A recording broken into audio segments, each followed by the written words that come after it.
آج ہم نماز جنازہ کے بارے میں پڑھیں گے۔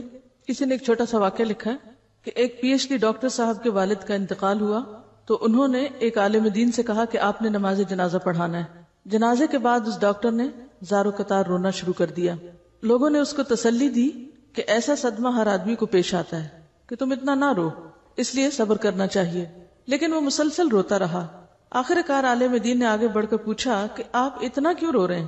اس نے کہا کہ میں اس وجہ سے نہیں رو رہا کہ میرے والد فوت ہو گئے، کیونکہ ہر ایک کو دنیا سے جانا ہے، میں تو اس بات پہ رو رہا ہوں کہ میرے والد نے مجھے اتنی دنیاوی تعلیم دلوائی لیکن جنازہ پڑھنا نہیں سکھایا، دین کی تعلیم نہیں دی۔ ہم اپنی اولاد کو کم از کم اتنا دین تو سکھا دیں کہ ہمارے مرنے کے بعد وہ ہمارے لیے دعا ہی کر سکیں۔ ہر شخص کو وہی ملتا ہے نا جس کی وہ تڑپ رکھتا ہے، طلب رکھتا ہے۔ اگر ہم یہ چاہتے ہیں کہ ہمارے بچے جو ہیں وہ دنیا میں بہت آگے جائیں تو ظاہر ہے ہماری ساری کی ساری کوشش صرف اسی بات کے لیے ہوگی، دوسری کسی بات کی سوچنے کا وقت نہ ہوگا۔ لیکن اگر ہمیں اپنی اور اپنے بچوں کی آخرت یاد ہو تو اس میں سے کچھ نہ کچھ وقت ایسی تعلیم کے لیے بھی ضرور نکالیں۔ بہت سے لوگ جنازے میں شریک ہوتے ہیں کیونکہ پڑھتے کچھ نہیں ہے، اس میں صرف ایکشن کر کے ختم کر دیتے ہیں کیونکہ پتہ ہی نہیں پڑھنا کیا ہے۔ ہو سکتا ہے آپ کو زندگی میں کبھی بھی موقع نہ ملے کسی کا جنازہ پڑھنے کا، لیکن آپ اپنے بچوں کو اس کی تعلیم تو دے سکتے ہیں۔ رسول اللہ صلی اللہ علیہ وسلم نے فرمایا، ما من رجل مسلم يموت فيقوم على جنازته 40 رجلا لا يشركون بالله شيئا الا شفعهم الله فيه۔ جس مسلمان کے جنازہ میں ایسے 40 آدمی شامل ہوں جنہوں نے اللہ کے ساتھ شرک نہ کیا ہو تو اللہ تعالیٰ اس میت کے حق میں ان کی سفارش قبول فرماتا ہے۔ یعنی نماز جنازہ میں جو دعا پڑھی جاتی ہے وہ میت کے حق میں قبول ہوتی ہے۔ نماز جنازہ پڑھنے کے لیے میت کی چارپائی اس طرح رکھیں کہ میت کا سر شمال کی سمت اور پاؤں جنوب کی جانب ہوں، پھر باوضو ہو کر صفیں باندھیں۔ میت اگر مرد ہے تو امام اس کے سر کے سامنے کھڑا ہو اور اگر عورت ہے تو اس کے درمیان کھڑا ہو۔ یعنی چارپائی رکھنے کا بھی ایک خاص طریقہ ہے اور کھڑے ہونے کا بھی، عورت کے لیے درمیان میں اور مرد کے لیے سر کی طرف۔ فرق کیوں رکھا گیا؟ کھڑا ہی ہونا نا، کہیں بھی کھڑے ہو سکتے ہیں۔ کیوں؟ امام کے کھڑے ہونے سے پتہ چل جائے گا کہ جنازہ کس کا ہے۔ بعض اوقات ایسا بھی ہوتا ہے نا کہ کچھ لوگ راہ چلتے ہی شریک ہو جاتے ہیں۔ اب جب فرق ہوگا تو پھر قدرتی طور پر دعا کا جو صیغہ ہے وہ بھی فرق ہو جائے گا مذکر اور مؤنث میں۔ پھر دل میں نیت کر کے دونوں ہاتھ کندھوں یا کانوں تک اٹھائیں اور پہلی تکبیر کہہ کر سورۃ فاتحہ پڑھیں۔ جنازے میں سورۃ فاتحہ۔ ابو امامہ بن سہل سے روایت ہے کہ نماز جنازہ میں سنت طریقہ یہ ہے کہ پہلے تکبیر کہی جائے، پھر فاتحہ پڑھی جائے، پھر نبی صلی اللہ علیہ وسلم پر درود اور میت کے لیے دعا کی جائے، اس کے بعد سلام پھیرا جائے۔ طلحہ بن عبداللہ بن عوف کہتے ہیں کہ میں نے ابن عباس کے پیچھے نماز جنازہ پڑھی تو آپ نے سورۃ فاتحہ پڑھی اور فرمایا، میں نے یہ اس لیے کیا ہے تاکہ تم جان لو کہ یہ سنت ہے۔ طلحہ بن عبداللہ کی ایک روایت میں فاتحہ کے بعد دوسری سورت پڑھنے کا بھی ذکر ہے۔ معلوم ہوا تکبیر اولیٰ کے بعد سورۃ فاتحہ کا پڑھنا سنت ہے۔ سورۃ فاتحہ اور دوسری سورت پڑھ کر امام کو دوسری تکبیر کہنی چاہیے، پھر نماز والا درود شریف پڑھے، اس کے بعد تیسری تکبیر کہہ کر ان دعاؤں میں سے کوئی دعا پڑھے۔ تو کس طرح ہوا؟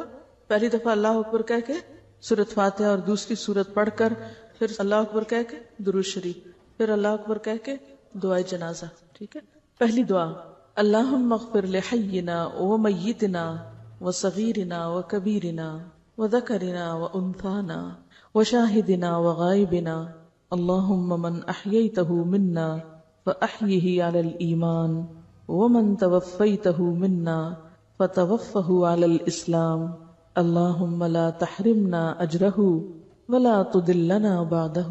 اے اللہ ہمارے زندہ اور مردے کو، چھوٹے اور بڑے کو، مرد اور عورت کو، حاضر اور غائب کو بخش دے۔ اے اللہ ہم میں سے جس کو تو زندہ رکھے اسے اسلام پر زندہ رکھ، اور ہم میں سے جس کو تو فوت کرے اسے ایمان پر فوت کر۔ اے اللہ ہمیں اس میت کے اجر سے محروم نہ رکھ اور اس کے بعد ہمیں کسی آزمائش میں نہ ڈال۔ دوسری دعا، اللہم اغفر لہ وارحمہ وعافہ واعف عنہ واکرم نزلہ ووسع مدخلہ واغسلہ بالماء والثلج والبرد ونقہ من الخطایا كما نقيت الثوب الأبيض من الدنس وأبدله دارا خيرا من داره وأهلا خيرا من أهله وزوجا خيرا من زوجه وأدخله الجنة وأعذه من عذاب القبر وقہ فتنۃ القبر وعذاب النار۔ الہی اسے معاف فرما، اس پر رحم فرما، اسے عافیت میں رکھ، اس سے درگزر فرما، اس کی بہترین مہمانی فرما، اس کی قبر فراخ فرما، اس کے گناہ پانی، اولوں اور برف سے دھو ڈال، اسے گناہوں سے اس طرح صاف کر دے جیسے تو سفید کپڑے کو میل سے صاف کرتا ہے، اسے اس کے دنیا والے گھر سے بہتر گھر، دنیا کے لوگوں سے بہتر لوگ اور اس کی بیوی سے بہتر جوڑا عطا فرما، اسے بہشت میں داخل فرما اور فتنہ قبر، عذاب قبر اور عذاب جہنم سے بچا۔ تیسری دعا، اللہم ان فلان ابن فلان فی ذمتک وحبل جوارک فقہ من فتنة القبر وعذاب النار وانت اہل الوفاء والحمد اللہم فاغفر له وارحمہ انک انت الغفور الرحیم۔ الہی یہ فلاں بن فلاں تیرے ذمے اور تیری رحمت کے سائے میں ہے، اسے فتنہ قبر، عذاب قبر اور آگ کے عذاب سے بچا، تو اپنے وعدے وفا کرنے والا اور لائق تعریف ہے۔ الہی اسے معاف فرما دے اور اس پر رحم فرما، بلا شبہ تو بخشنے اور رحم کرنے والا ہے۔ چوتھی دعا، اللہم عبدک وابن امتک احتاج الی رحمتک وانت غنی عن عذابہ ان کان محسنا فزد فی حسناتہ وان کان مسیئا فتجاوز عنہ۔ الہی تیرا یہ بندہ، تیری بندی کا بیٹا تیری رحمت کا محتاج ہے، تو اسے عذاب نہ دے تو تجھے کیا پرواہ، اگر یہ نیک تھا تو اس کی نیکیوں میں اضافہ فرما، اور اگر گناہگار تھا تو اسے معاف فرما دے۔ جب کہیں ڈیتھ ہو یہ دعائیں پرنٹ کر کے کاپی کر کے لوگوں کو دی جانی چاہیے، وہاں بیٹھ کے لوگ گپ شپ کرتے ہیں یا اپنا اپنا قرآن پڑھ کے چلے جاتے ہیں، اور جو مردے کو ضرورت ہوتی ہے اس کی طرف کوئی توجہ ہی نہیں کرتا۔ جنازے کے مسائل، رسول اللہ صلی اللہ علیہ وسلم نے فرمایا، جو مومن ثواب کی نیت سے کسی مسلمان کے جنازے کے ساتھ جاتا ہے، اس کے ساتھ رہتا ہے، اس کا جنازہ پڑھتا ہے اور اس کو دفن کر کے فارغ ہوتا ہے، تو اس کے لیے 2 قرات ثواب ہے، ہر قرات احد پہاڑ کے برابر ہے، اور جو صرف جنازہ پڑھ کر واپس آ جاتا ہے تو اس کے لیے 1 قرات ہے۔ رسول اللہ صلی اللہ علیہ وسلم نے فرمایا، میت کو جلد دفن کرو، اگر وہ نیک ہے تو جس طرف تم اسے بھیج رہے ہو وہ اس کے لیے فائدہ مند ہے، اور اگر وہ برا ہے تو اس کو اپنی گردنوں سے اتار دو گے۔ سنت یہ ہے کہ نماز جنازہ میں سورۃ فاتحہ اور دعائیں آہستہ پڑھی جائیں۔ حضرت عبداللہ بن عباس نے جنازہ میں تعلیماً فاتحہ بلند آواز سے پڑھی۔ تعلیماً کا کیا معنی ہے؟ سکھانے کے لیے، جیسے صلاۃ التسبیح اگر کبھی اونچی پڑھ دی جائے تاکہ لوگوں کو اگر وہ کلمہ نہیں آتا تو سن سن کے یاد کر لیں، تو صحابہ کرام کے طرز عمل سے اس کی رخصت موجود ہے۔ اس کو روٹین نہیں بنانا چاہیے، لیکن ایک غرض کے فرق ہونے سے طریقے میں کچھ نہ کچھ فرق کیا جا سکتا ہے، اور اگر وہ خاص طور پر صحابی سے ثابت ہو۔ لہٰذا نماز جنازہ میں امام تعلیماً اونچی آواز سے قرات کر سکتا ہے، کیونکہ بہت سے لوگ ایسے جنازے میں آج شریک ہوتے ہیں نا جن کو پتہ ہی نہیں ہوتا کہ اب پڑھنا کیا ہے۔ یہاں نیچے حاشیہ دیکھیے 4 نمبر، تعلیم کے علاوہ مطلقاً جائز ہونے کی بنا پر بھی بلند آواز سے جنازہ پڑھایا جا سکتا ہے۔ چنانچہ عوف بن مالک فرماتے ہیں، نبی صلی اللہ علیہ وسلم نے نماز جنازہ میں ایک دعا پڑھی جو میں نے یاد کر لی، اور میں نے تمنا کی کہ کاش یہ میرا جنازہ ہوتا، یعنی اتنی اچھی دعا ہوئی اس کے لیے۔ نبی صلی اللہ علیہ وسلم نے فرمایا، جب تم جنازہ دیکھو تو کھڑے ہو جاؤ، جو شخص جنازے کے ساتھ جائے اس وقت تک نہ بیٹھے جب تک جنازہ نہ رکھا جائے۔ نبی صلی اللہ علیہ وسلم نے شہداء کو خون سمیت دفنانے کا حکم دیا، نہ ان پر نماز جنازہ پڑھی نہ ان کو غسل دیا۔ حضرت ابو ہریرہ رضی اللہ عنہ نے نماز جنازہ کی 4 تکبیریں روایت کی۔ حضرت زید بن ارقم رضی اللہ عنہ نماز جنازہ پر 4 تکبیرات کہتے، ایک جنازے پر انہوں نے 5 تکبیرات کہیں اور فرمایا رسول اللہ صلی اللہ علیہ وسلم اس طرح بھی کرتے تھے، یعنی اس کی بھی گنجائش ہے۔ رسول اللہ صلی اللہ علیہ وسلم نے سہیل رضی اللہ عنہ اور ان کے بھائی کی نماز جنازہ مسجد میں پڑھائی، تو اس سے کیا پتہ چلتا ہے مسجد میں بھی جنازہ پڑھایا جا سکتا ہے۔ صدیق اکبر کی نماز جنازہ بھی مسجد میں پڑھی گئی۔ فاروق اعظم کی نماز جنازہ حضرت صہیب نے مسجد میں پڑھائی۔ رسول اللہ صلی اللہ علیہ وسلم نے فرمایا، 4 مسلمان جس مسلمان کی تعریف کریں اور اچھی شہادت دیں، اللہ اس کو جنت میں داخل کرے گا۔ ہم نے عرض کیا اور 3؟ آپ نے فرمایا 3 بھی۔ ہم نے عرض کیا اور 2؟ آپ نے فرمایا 2 بھی۔ لیکن ایک بات یاد رکھیے کہ کسی کی تعریف کرنا ہو یا تنقید، دونوں میں سچائی ہونی چاہیے۔ جھوٹی تعریفوں سے کچھ فائدہ نہیں، یعنی اگر کوئی کسی کی تعریف کرے بھی اور اس میں کوئی سچائی نہ ہو تو اللہ کو تو پتہ ہے، اس لیے اس حدیث کو پڑھ کر یہ غلط فہمی نہ ہو کہ یہ تعریف کو ایک منوپلی ہے کہ کچھ لوگ مل جل کے کہیں کہ ٹھیک ہے، کسی کو کوئی رشوت دے کے مر جائے کہ دیکھو میرے بات تم، چاہے میں غلط ہوں مگر میری تعریفیں کرنا تاکہ فرشتے لکھ لیں. تو جو شخص جس تعریف کا مستحق نہ ہو تو وہ تعریف اس کو فائدہ بھی نہیں دیتی. اور یہ بھی یاد رکھیے کہ اگر آپ کا دل دوسروں کے لیے کھلا ہوگا، آپ دوسرے کی خوبی بیان کریں گے تو وہ بھی آپ ہی کے حق میں اچھا ہے. اور اگر آپ دوسروں کے عیب ہی چنتے رہے تو پھر اللہ تعالیٰ ایسے لوگ مقرر کر دے گا جو آپ کے عیب ہی چنتے رہیں گے. حضرت عثمان بن مظعون جو تھے، ام العلا انصاریہ جن کے گھر میں انہوں نے وفات پائی، وہ فرماتی ہیں کہ جب تجہیز و تکفین کے بعد جنازہ تیار ہوا تو آن حضرت صلی اللہ علیہ وسلم تشریف لائے. میں نے کہا ابو الصائب تم پر خدا کی رحمت ہو، میں گواہی دیتی ہوں کہ خدا نے تم کو معزز کیا. میں اس بات پہ گواہ ہوں کہ خدا نے تمہیں بہت عزت بخشی ہے. ارشاد ہوا تمہیں کس طرح معلوم ہوا کہ خدا نے انہیں معزز کیا؟ میں نے عرض کی کہ میرا ماں باپ آپ پہ فدا ہو یا رسول اللہ، پھر خدا کس کو معزز کرے گا اگر عثمان بن مظعون کو نہیں؟ فرمایا عثمان کو درجہ یقین حاصل تھا اور میں اس کے لیے بہتری کی امید رکھتا ہوں، لیکن خدا کی قسم میں رسول خدا ہو کر بھی نہیں جانتا کہ میرا انجام کیا ہوگا. اور اس غلطی کا ہم میں سے بہت سے لوگ شکار ہیں. جب کوئی فوت ہو جائے تو اس کے لیے تعریف میں ایسے ایسے لفظ بعض اوقات مبالغہ آرائی کے استعمال کرتے ہیں کہ جو زیب نہیں دیتے. مثلا ایک جملہ آپ نے سنا ہوگا، میرے والد جنتی یہ فرمایا کرتے تھے. یہ لفظ مجھے کئی دفعہ سننے کا اتفاق ہوا ہے. میرے والد جنتی، کس نے کہا وہ جنتی ہیں؟ کس نے کہا؟ آپ یہ تو کہہ سکتے مجھے امید ہے، لیکن کسی کے بارے میں یہ کہنا کہ تم جنتی ہو یا فلاں جنتی ہو یا ایسی تعریف کرنا، اللہ کے رسول صلی اللہ علیہ وسلم نے اس سے منع فرمایا ہے. جہاں ایک طرف تعریف جو ہے وہ بخشش کا ذریعہ ہے مردے کی، وہاں جھوٹی تعریف آپ کی پکڑ کا ذریعہ ہے. آپ غیب دانی کا دعویٰ کر رہے ہیں، تو الفاظ کے استعمال میں بہت محتاط ہونے کی ضرورت ہے. اور آپ کو معلوم ہے کہ یہ ان عثمان کے بارے میں آپ کہہ رہے ہیں کہ آپ کو ان کی وفات کا اتنا شدید غم تھا کہ آپ نے 3 دفعہ جھک کر ان کی پیشانی کو بوسہ دیا، یعنی ڈیڈ باڈی کے پیشانی کو 3 دفعہ جھک کے بوسہ دیا، اور اتنا روئے آپ کہ آپ کے آنسو سے ان کا چہرہ تر ہو گیا. اور آپ نے فرمایا کہ ابو صاحب میں تم سے جدا ہوتا ہوں، تم دنیا سے اس طرح نکل گئے کہ تمہارا دامن ذرا بھی اس سے ملوث نہ ہوا، یعنی تمہارے اندر کوئی دنیا کی محبت نہ تھی. لیکن جب انہی کے بارے میں یہ کہا گیا کہ یہ جنتی ہیں تو آپ وہاں خاموش نہیں رہے. آپ نے کہا تمہیں کیسے پتا چلا؟ مجھے تو اپنے بارے میں نہیں پتا. اور پھر آپ نے خود ان کی جنازہ کی نماز پڑھائی، قبر کے کنارے کھڑے ہو کر اہتمام سے دفن کرایا اور بہت ہی ان کی قدردانی کی، لیکن ناروا تعریف نہیں. اعتدال کا دامن تھامنا سب سے مشکل کام ہے دنیا میں، سب سے مشکل کام ہے دنیا میں اعتدال سے رہنا. ہم جب کسی کی تعریف کرنے لگتے ہیں تو کیا کرتے ہیں؟ اس میں مبالغہ آرائی، جھوٹ، غلط بیانی، جس کا وہ مستحق نہیں وہ بھی باتیں کہ کیا پتا اس سے اس کی بخشش ہو جائے، لہٰذا کہہ دو جو کہنا ہے، چاہے دل کچھ کہہ رہا اور زبان کچھ اور. آپ نے عام طور پہ دیکھا ہوگا جب کوئی فوت ہوتا ہے تو لوگ جھوٹی سچی تعریفیں شروع کر دیتے ہیں، چاہے وہ ڈیزرو کرتا ہو یا نہ کرتا ہو، شاید یہی سوچ کے کہ چلو اس سے اس کی بخشش ہو جائے گی. اسی طرح کسی سے اختلاف ہو تو اس موقع پر دامن تھام کے، دل تھام کے انصاف کی بات کرنا، یہ بھی دیکھنے میں نہیں آتا. کسی کی ایک غلطی دیکھ کر اس کو پورے کا پورا کنڈم کر دیا جاتا ہے، کسی کی ایک خوبی دیکھ کر اس کو جنرلائز کر کے اس کی ساری خامیوں پہ پردہ ڈال دیا جاتا ہے. آپ نے کیا پڑھا فقہ اسلامی میں؟ کیا طریقہ تھا ہمارے سلف کا؟ کیا کیا کرتے تھے؟ کس طرح رہتے تھے؟ وہ اختلاف کے باوجود حسن زن سے کام لیتے تھے. اور بعضوں کے چھوٹے چھوٹے اختلاف نہیں، بڑے بڑے بھی اختلاف ہوئے، لیکن کسی نے کسی کو کافر قرار نہیں دیا، کسی نے کسی کو واجب القتل قرار نہیں دیا، کسی نے کسی کی ایک غلطی دیکھ کر اس کی ساری خوبیوں کو رگیدا نہیں.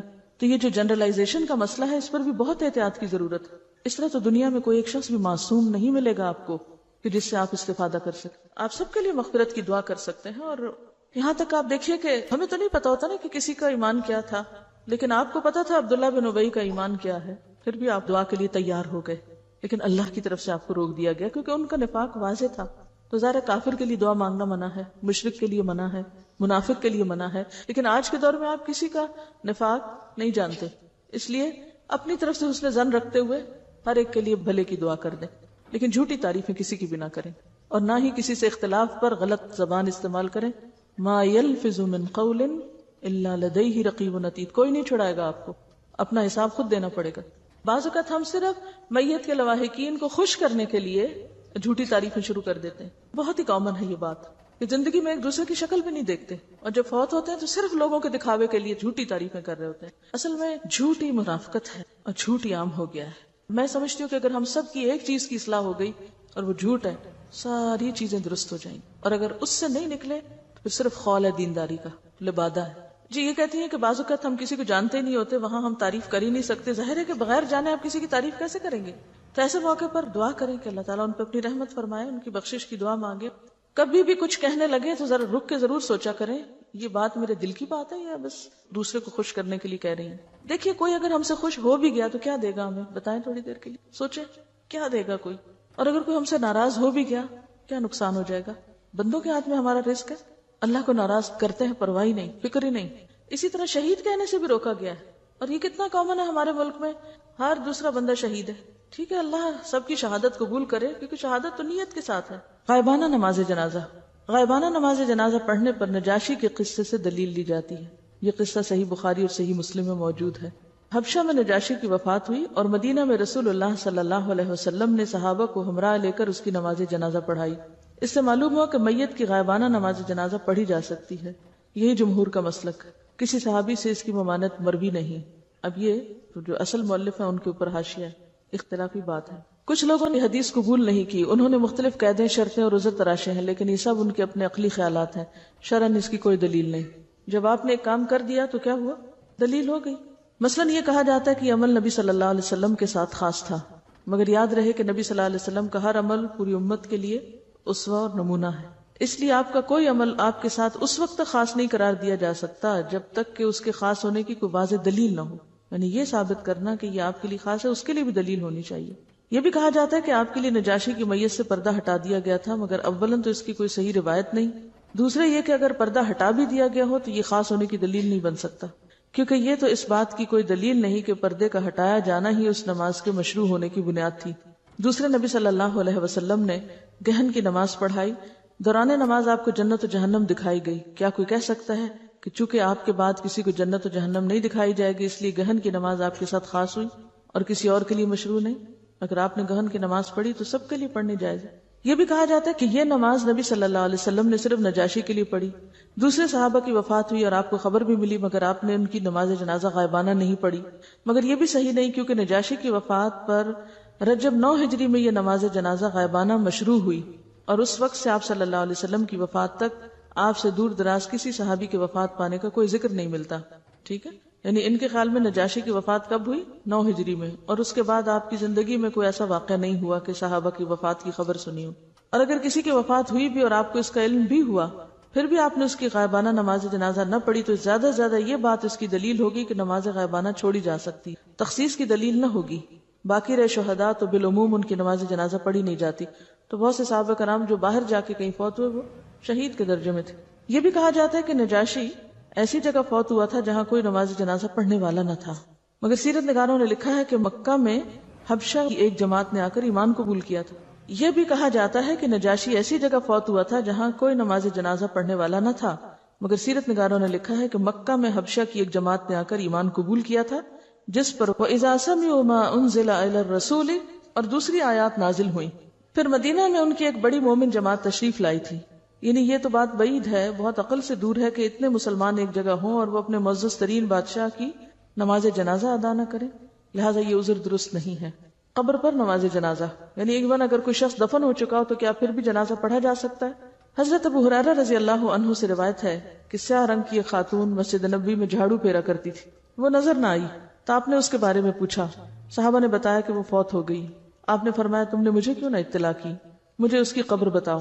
صحابہ نے آپ کو اس کی قبر بتائی.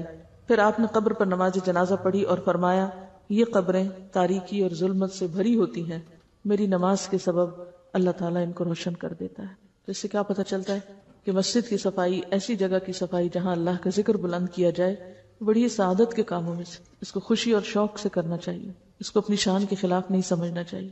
دین کی صحیح تعلیم کو عام کرنا کتنا ضروری ہے، اور اس کا فائدہ ہمیں دنیا میں بھی کس طرح پہنچتا ہے. اگر ہم لوگوں کو شرک سے منع نہیں کریں گے تو ہمارے جنازے میں پھر کون پڑیں گے؟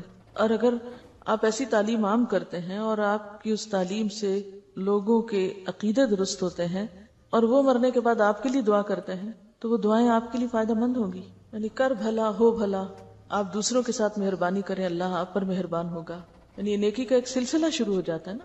عورتوں کی الگ سے جنازے کی کوئی نماز نہیں ہے اور نہ ہی غائبانہ پڑھنے کا کوئی ثبوت ہے. صرف زیادہ یہی ہے کہ آپ کہیں موجود ہیں اور نماز ہو رہی ہے تو پیچھے ویسے باتیں کرنے کی بجائے اگر جیسے کسی بھی نماز میں عورتیں پیچھے صف بنا لیتی ہیں تو بنا لیں، ورنہ اہتمام کے ساتھ جانا ضروری نہیں ہے۔ مسجد نبی میں بھی اور حرم مکی میں بھی دونوں جگہ پر آپ نے دیکھا ہوگا کہ ہر نماز کے بعد تقریباً جنازے ہوتے ہیں۔ تو اگر آپ کو اللہ تعالیٰ عمرے یا حج کی توفیق دے تو آپ خاص طور پر اس چیپٹر کو پڑھ کے دعائیں یاد کر کے جائیں تاکہ زیادہ سے زیادہ اس موقع سے فائدہ اٹھائیں۔ یہ کہتی ہیں کہ بعض اوقات یہ لکھا ہوتا ہے کہ وہ فلسطین میں جو لوگ شہید ہوئے ان کا غائبانہ جنازہ پڑھا جائے اور بڑے بڑے بینرز لگے ہوتے ہیں۔ عام طور پر ایسی چیزیں جو ہیں ان کو خاص طور پر آپ دیکھیں کہ جن علاقوں میں یہ ساری ڈسٹربنس ہے وہاں جنازوں کو ایک سیاسی ہتھیار کے طور پر استعمال کیا جا رہا ہے۔ یاسر عرفات کا جنازہ آپ نے دیکھا ہوگا، دیکھا تھا کسی نے؟ مجھے ٹیلی ویژن پہ دیکھنے کا اتفاق ہوا تھا۔ سوچ رہی تھی کہ میت کی بھی توہین ہے اس میں کہ کوئی کسی کی سن نہیں رہا تھا، چیخم دھاڑ، دھکم پیل، طوفان بدتمیزی، اور کوئی کسی کے اوپر رکت نہیں۔ جنازے کے ساتھ کس طرح چلنا چاہیے؟ ہم کب تک صرف مظاہروں کی سیاست کرتے رہیں گے؟ کب تک صرف احتجاجی سیاستیں کرتے؟ کب تک جنازوں کی سیاست کرتے رہیں گے؟ یہ جنازوں کی سیاست ہے کہ صرف ایک پریشر گروپ بلڈ کرنے کے لیے آپ جنازے کو اور ایک ایسے وقت کو استعمال کریں کہ دوسرے اس وقت جذباتی کیفیت میں ہیں۔ یہ تو دوسروں کے جذبات سے کھیلنے والی بات ہے، یعنی ایموشنل ایکسپلائٹیشن ہے میرے خیال میں تو۔ اور اتنا لمبا چوڑا گھمانا سڑکوں کے اوپر، یہ کس سنت سے ثابت ہے؟ ہونا تو یہ چاہیے جہاں کو فوت ہوا ہے قریبی جگہ پہ جا کے دفنا دیا جائے اس کو۔ مسلمانوں کی تربیت کو معلوم نہیں کیا ہو گیا، کسی نان مسلم کنٹری میں آپ دیکھیں معذتوں کے جنازہ یا اور لوگوں کے، پھر آپ کہیں گے تو چائنیز کو تعریفیں کرتی ہیں اور صرف مسلمانوں کی ان کو تحقیر کرنی آتی، کیونکہ ہم اپنی غلطی ماننے کو جو تیار نہیں، صرف ایک فخر کی نفسیات میں مبتلا ہیں کہ ہم سب سے اچھے لوگ ہیں، چاہے ہم ہر کام سنت کے خلاف کر رہے ہیں۔ آپ صلی اللہ علیہ وسلم کی تو خیر ایک ایکسیپشنل صورت تھی، لیکن اس وقت کیا ہوا تھا؟ لوگ آتے تھے، اپنا آئے، دروشی پڑھا اور گئے، آئے اور گئے، عورتیں مرد بچے سب، کبھی بھی جنازوں کو سڑکوں پہ نہیں پھرایا گیا۔ چلیے آگے پڑھتے ہیں۔ تدفین اور زیارت۔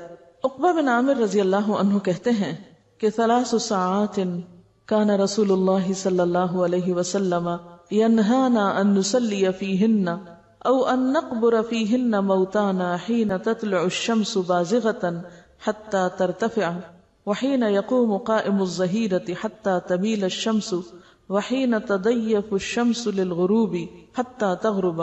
رسول اللہ صلی اللہ علیہ وسلم نے 3 اوقات میں نماز پڑھنے اور مردوں کو دفن کرنے سے منع فرمایا۔ نمبر 1 طلوع آفتاب کے وقت حتیٰ کہ بلند ہو جائے۔ نمبر 2 جب سورج دوپہر کے وقت عین سر پر ہو حتیٰ کہ ڈھل جائے۔ اور نمبر 3 غروب آفتاب کے وقت حتیٰ کہ غروب ہو جائے، یعنی جن اوقات میں نماز پڑھنا منع ہے انہی میں دفنانا بھی۔ ابن عمر رضی اللہ عنہ سے روایت ہے کہ نماز جنازہ نماز فجر اور نماز عصر کے بعد ادا کی جا سکتی ہے، یعنی فجر کی نماز پڑھ کے ساتھ ہی جنازہ پڑھا جا سکتا ہے۔ حرم میں عام طور پہ ایسے ہوتا ہے۔ اسی طرح عصر کی نماز کے بعد بعض اوقات جنازہ پڑھا جاتا ہے۔ عام نماز منع ہے لیکن جنازے کی نماز پڑھی جا سکتی۔ قبر گہری کھودیں، اسے ہموار اور صاف رکھیں، میت کو پاؤں کی طرف سے قبر میں داخل کریں، میت کو قبر میں رکھتے ہوئے یہ دعا پڑھیں، بسم اللہ وعلی ملت رسول اللہ صلی اللہ علیہ وسلم، اللہ کے نام سے اور رسول اللہ صلی اللہ علیہ وسلم کے مذہب اور طریقے پر اسے دفن کرتے ہیں۔ سعد بن ابی وقاص رضی اللہ عنہ نے وصیت کی کہ میرے لیے لحد بنانا، لحد کیا ہوتا ہے؟ بغلی قبر، اور اس پر کچی اینٹیں لگانا، جیسے کہ رسول اللہ صلی اللہ علیہ وسلم کے لیے کیا گیا تھا۔ آپ صلی اللہ علیہ وسلم کی قبر اونٹ کی کوہان جیسی تھی۔ پھر قبر پر مٹی ڈال کر سب لوگ میت کے لیے بخشش اور ثابت قدمی کی دعا مانگیں۔ جنازہ کے بعد قبرستان سے نکل کر دعا کرنا رسول اللہ صلی اللہ علیہ وسلم سے ثابت نہیں۔ قبروں کو پختہ بنانے کی ممانعت۔ قبروں کو اونچا کرنا، پختہ بنانا، ان پر گنبد اور قبے بنانا حرام ہے۔ جابر رضی اللہ عنہ کہتے ہیں کہ رسول اللہ صلی اللہ علیہ وسلم نے پختہ قبریں اور ان پر عمارت وغیرہ بنانے سے منع کیا۔ نیز آپ نے قبر پر بیٹھنے اور ان کی طرف منہ کر کے نماز پڑھنے سے بھی منع فرمایا ہے، چاہے کوئی شخص مجاور بن کے بیٹھے یا چلہ کشی کے لیے، سب ناجائز ہے۔ رسول اللہ صلی اللہ علیہ وسلم نے قبروں پر لکھنے سے بھی منع فرمایا۔ حضرت علی بیان کرتے ہیں کہ مجھے رسول اللہ صلی اللہ علیہ وسلم نے حکم دیا کہ میں ہر تصویر مٹا دوں اور ہر اونچی قبر برابر کر دوں۔ ام حبیبہ اور ام سلمہ نے رسول اللہ صلی اللہ علیہ وسلم سے ایک گرجے کا ذکر کیا کہ اس میں تصویریں لگی تھی، یعنی حبشہ کے علاقے میں جب یہ ہجرت کر کے گئی ہیں، کیونکہ عرب میں تو گرجا نہیں تھا۔ آپ نے فرمایا جب ان لوگوں کا کوئی نیک شخص مر جاتا تو وہ اس کی قبر پر مسجد بناتے اور وہاں تصویریں بناتے۔ قیامت کے دن یہ لوگ اللہ کے سامنے بدترین مخلوق ہوں گے۔ رسول اللہ صلی اللہ علیہ وسلم نے آخری بیماری مرض الموت میں فرمایا اللہ تعالیٰ یہود و نصارہ پر لعنت کرے جنہوں نے اپنے پیغمبروں کی قبروں کو مسجدیں بنا لیا۔ حضرت عائشہ نے فرمایا اگر اس بات کا ڈر نہ ہوتا کہ لوگ آپ کی قبر کو مسجد بنا لیں گے تو آپ کی قبر کھلی جگہ میں ہوتی، یعنی اس ریسٹرکٹڈ ایریا میں نہیں۔ اور یاد رکھیے کہ یہ جو قبر کے ساتھ مسجد نبوی ہے یہ قبر کی وجہ سے نہیں بنائے گی، مسجد پہلے تھی اور قبر قریب بنائے گی اور پھر وسعت کی وجہ سے وہ ایک طرح سے جیسے مسجد کے اندر شامل ہوگی، حالانکہ اب بھی وہ ایک طرح سے الگ ہے، ایک کارنر پر ہے، بیچ میں نہیں آئی، ساری ایکسٹینشن پیچھے کی طرف ہوئی، آگے نہیں ہوئی۔ رسول اللہ صلی اللہ علیہ وسلم نے فرمایا میں نے تمہیں قبروں کی زیارت سے منع کیا تھا، اب تم ان کی زیارت کیا کرو۔ ایک روایت میں ہے قبروں کی زیارت موت یاد دلاتی ہے۔ شیخ البانی فرماتے ہیں نبی صلی اللہ علیہ وسلم نے قبروں کی زیارت کرنے والی عورتوں پہ لعنت کی، مگر اس کے بعد آپ نے اجازت دے دی، تو اس میں مرد عورت دونوں شامل ہیں۔ آپ صلی اللہ علیہ وسلم ایک ایسی عورت کے پاس سے گزرے جو قبر پر بیٹھی رو رہی تھی، آپ نے اسے اللہ سے ڈرنے اور صبر کرنے کا حکم دیا۔ اگر عورتوں کا قبرستان جانا ناجائز ہوتا تو آپ اس کو قبرستان آنے سے بھی منع کرتے، صرف رونے سے نہیں بلکہ وہاں بیٹھنے سے یا آنے سے بھی۔ حضرت عائشہ اپنے بھائی عبد الرحمن کی قبر کی زیارت کو گئی، ان سے کہا گیا کیا نبی صلی اللہ علیہ وسلم نے عورتوں کو اس سے منع نہیں کیا؟ تو حضرت عائشہ نے فرمایا پہلے منع کیا تھا پھر اجازت دے دی تھی۔ حضرت عائشہ فرماتی ہیں میں نے نبی صلی اللہ علیہ وسلم سے پوچھا جب میں قبرستان میں جاؤں تو کون سی دعا پڑھوں، اور آپ نے دعا سکھائی۔ تو اس سے کیا پتہ چلتا ہے کہ عورت جا سکتی ہے لیکن کثرت سے جانا منع ہے، ورنہ تو آپ کہتے کہ تم نے جانا ہی کیا ہے وہاں تو کیوں یہ دعا سیکھتی ہوں۔ حضرت ابو ہریرہ سے روایت ہے کہ رسول اللہ صلی اللہ علیہ وسلم نے کثرت سے قبروں کی زیارت کرنے والی عورتوں پہ لعنت فرمائی ہے۔ اس سے پتہ چلتا ہے کہ بکثرت زیارت منع ہے مگر کبھی کبھار جانے کی رخصت موجود ہے۔ وجہ کیا ہے؟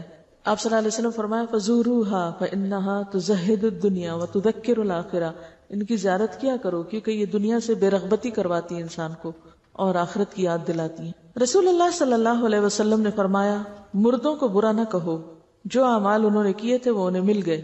ہم لوگ اس ادب اور اخلاق سے بھی عاری ہیں، وہیں بیٹھے بیٹھے شروع ہو جاتے ہیں کہ اس کا چہرہ ایسے لگ رہا ہے، اس کے ہونٹ ایسے ہیں تو اس کا ناک ایسا ہے تو اس کی رنگ ایسا ہو رہا ہے تو اس نے پتہ نہیں کون کون سا گناہ کیا ہوگا، حالانکہ بعض اوقات بعض بیماریاں ایسی ہوتی ہیں کہ جن کی وجہ سے اسکن کا رنگ تبدیل ہو جاتا ہے۔ اور ایک بات یاد رکھیے کہ جو شخص یہ کہتا ہے کہ لوگ ہلاک ہو گئے وہ سب سے زیادہ ہلاک ہونے والا ہے۔ کوئی حق نہیں کسی کو کہ کسی کے بارے میں کچھ طرح کمنٹ کرے، یعنی کسی کی تعریف اگر نہیں کر سکتے تو اس کی برائیوں پر بھی زبان نہ کھولو کیونکہ وہ اپنے انجام کو پہنچ گئے۔ زیارت قبور کی دعائیں، جو شخص قبروں کی زیارت کرنے جائے تو وہ یہ دعا پڑھے السلام علی اہل الدیار من المؤمنین والمسلمین ویرحم اللہ المستقدمین منا والمستأخرین وإنا انشاء اللہ بکم للاحقون۔ مومن اور مسلمان گھر والوں پر سلامتی ہو، ہم میں سے آگے جانے والوں اور پیچھے رہنے والوں پر اللہ تعالی رحم فرمائے، اور اگر اللہ نے چاہا تو ہم بھی عنقریب تم سے ملنے والے ہیں۔ مسلم ہی کی ایک روایت میں یہ الفاظ بھی ہیں اسأل اللہ لنا ولکم العافیہ، میں اللہ تعالیٰ سے اپنے اور تمہارے لیے عافیت کی دعا کرتا ہوں۔ آپ نے سوال یہ کیا تھا کہ اگر کوئی شخص کہیں فوت ہو جائے تو اس کو ٹرانسپورٹ کر کے دوسری جگہ لے جایا جا سکتا ہے؟ پسندیدہ تو یہی ہے کہ جہاں کوئی فوت ہو وہیں دفن کرے، کیونکہ زمین تو ساری اللہ کی ہے، کیونکہ ظاہر ہے کہ کسی مردے کو ٹرانسپورٹ کرنا آسان کام نہیں، الا یہ کہ کہیں کوئی مسلمانوں کا قبرستان نہیں یا کوئی جگہ نہیں مل رہی تو دوسری جگہ لے جا کے دفن کر دیں، لیکن کتنا خرچ اٹھتا ہے اس پہ۔ مجھے یاد ہے کہ ایک زمانہ تھا کہ جب انگلینڈ میں رہنے والے مسلمان تقریباً سارے مردوں کو پاکستان روانہ کرتے تھے اور اس کے لیے باقاعدہ فنڈ ریزنگ کرتے، چندے اکٹھے کرتے اور ہزاروں پاؤنڈ اس پہ خرچ کرتے تھے۔ میرے خیال میں اگر وہیں پر قبرستان کا انتظام کر لیتے، جب اپنے گھر انہوں نے وہاں بنائے ہوئے ہیں تو مردوں کے لیے پاکستان ہی کیوں، ان کو بھی وہیں چھوڑ دیں۔ اسی پیسے سے اگر ہر کوئی اپنے اس مردے کے نام پہ ایک ایک اسکول اپنے گاؤں میں بنوا دیتا تو کتنے بچوں کی تعلیم کا انتظام ہو جاتا اور اس مردے کے لیے بھی صدقہ جاریہ ہوتا۔ ہم بعض اوقات غیر ضروری جگہوں پر مال خرچ کرتے ہیں، حالانکہ اس سے بہتر مقامات اور مواقع موجود ہوتے ہیں جن پہ اگر تھوڑا سا غیر جذباتی ہو کے سوچا جائے تو بہت فائدہ ہو سکتا ہے۔ جیسے اگر ایک مردے کے اوپر 1000 پاؤنڈ بھی خرچ آئے، مجھے نہیں معلوم آج کل کتنا ٹکٹ ہے مردے کے لیے، کیونکہ وہ ایک سواری کا نہیں، ویسا 2 یا 3 کے برابر ٹکٹ ہوتا ہے، اس کو ویسے بھی وہ لگیج میں ڈال کے بھیجتے ہیں، اندر جہاز میں اوپر تھوڑی رکھتے ہیں۔ تو کرامت کے بھی خلاف بات بنتی ہے نا۔ ایک شخص جو فوت ہو چکا ہے، اس نے جانا زمین میں ہی ہے، وہاں اس زمین میں ڈالنے کے لیے کسی اور زمین میں آپ اس کو بھیج رہے ہیں، اور پھر اس سے حاصل کیا ہوگا؟ یعنی صرف دوسروں کی تسلی کے لیے، اور پھر اس پہ کتنے کتنے دن گھروں میں، وہ تو ایک خرچہ ہے نا کہ ٹکٹ آپ کو وہاں سے لینا پڑے گا اس کے لیے۔ 1000 پاؤنڈ اگر لگتا ہے تو آج کل 1000 پاؤنڈ جو ہے وہ تقریباً میرے خیال ہے 1,00,000 کے برابر ہے، یہ زیادہ ہے، میرے خیال ہے 1,14,000 یا 20 کچھ اس طرح بنے گا۔ اب اتنے پیسوں میں آپ کسی ایک گاؤں میں 2 کمروں کا اسکول بنا سکتے ہیں. اچھا پھر انتظار میں جو وقت گزرتا ہے، 8 دن بعد میت آ رہی ہے، 8 دن گھر میں مجلس قائم ہے، سب لوگ کام کاج چھوڑ کے پتہ نہیں کہاں کہاں سے اکٹھے ہو رہے ہیں، اور پھر اس پر جو کھانے پینے کا خرچ چلتا ہے، لوگ قرضہ اٹھا اٹھا کے آنے والوں کی خاطرداری کر رہے ہوتے ہیں، وہ سارا اگر ملایا جائے تو اس سے کہیں بہتر کام ہو سکتے ہیں. اور جانے والے کے لیے دعا کر کے صبر کیا جائے، کیونکہ تھوڑے دن ہیں ہمارے بھی، وہیں جا بیٹھیں گے ہم بھی. تو جب ہمارے سامنے مقاصد واضح نہیں ہوتے تو پھر ہم اپنے جذبات، اپنی تسلی، اپنے سکون اور اپنی خواہش پوری کرنے کے لیے بلا ضرورت اس طرح کی تکلیف کرتے ہیں. اور جب نبی صلی اللہ علیہ وسلم کی واضح حدیث ہے کہ جلدی کرو، دیر نہ کرو، تو پھر کوئی جواز نہیں. دیکھیے ایک شخص وہاں سے آئے گا، آ کے بس صرف شکل دیکھے گا اور روئے دھوئے گا اور خلاص. آپ پہلے اتنا عرصہ کہاں تھے؟ آپ کو اس وقت آنا چاہیے تھا جب وہ زندہ تھا. اب تو ایک رسم دنیا نبھانے آ رہے ہیں آپ. اور دوسری بات یہ ہے کہ مورچری میں رکھ دیتے ہیں. آپ کو کوئی مورچری دیکھنے کا اتفاق ہوا؟ میں نے دیکھی. ایسے ہی جیسے فریزر ہوتے ہیں، کھلتے ہیں اور مردے اس طرح اندر رکھ دیے جاتے ہیں جیسے فریج میں آپ کو چیز رکھ رہے ہیں. آپ اپنے لیے پسند کریں گے کہ آپ کو مرنے کے بعد فریز کیا جائے اور آپ کو مرنے کے بعد اٹھا کے کبھی کہیں کبھی کہیں. اور بعضوں کا جب وہاں سے ٹرانسپورٹ کرتے ہیں تو آپ کو پتا ہے کہ وہ سارا کچھ اندر سے نکال لیتے ہیں، سب آنتے وانتے ہر چیز، حتیٰ کہ بعضوں کا برین تک کو بھی. اور صرف وہ کھوکھلی سے وہ ایک چیز ہوتی ہے، ہڈیاں چند جو اتنی دور لائی جاتی ہیں. کس لیے؟ زمین کے کسی بھی حصے میں ہوں گے، اٹھا لیے جائیں گے واپس. ایسی چیزوں کو کٹ ڈاؤن کرنا چاہیے اور تھوڑا سا عقل سے کام لینا چاہیے، جذبات سے زیادہ. کوئی شخص اگر کسی جگہ پیدا ہوا اور کہیں اور فوت ہو گیا جا کے، تو وہ سارا علاقہ جو ہے جتنا فاصلہ دور ہے اس کے برابر جنت میں اس کو جگہ ملے گی. چلیے آگے پڑھتے ہیں. دیگر نمازیں. نماز توبہ. رسول اللہ صلی اللہ علیہ وسلم نے فرمایا، جب کوئی آدمی گناہ کرتا ہے، پھر اٹھ کر وضو کرتا ہے، پھر نماز ادا کرتا ہے اور توبہ استغفار کرتا ہے تو اللہ تعالیٰ اس کے گناہ معاف کر دیتا ہے. تو جب سمجھے کہ غلطی ہو گئی ہے، کوئی گناہ ہو گیا ہے، تو بجائے گلٹ میں رہنے کے فوراً اللہ کی طرف لپکے اور دعا کر کے معافی مانگ لے. لیلۃ القدر کے نوافل. رسول اللہ صلی اللہ علیہ وسلم نے فرمایا، جس نے لیلۃ القدر میں ایمان اور ثواب کی نیت کے ساتھ قیام کیا، اس کے تمام گزشتہ گناہ معاف کر دیے جائیں گے. لیلۃ القدر رمضان المبارک کے آخری عشرے کی طاق راتوں یعنی 21، 23، 25، 27 اور 29 میں سے ایک رات ہے. 15ویں شعبان کے نفل. 15ویں شعبان کی رات شب برات کے نوافل کے لیے قیام کرنے اور جاگنے کا اہتمام کرنا احادیث صحیحہ سے ثابت نہیں ہے.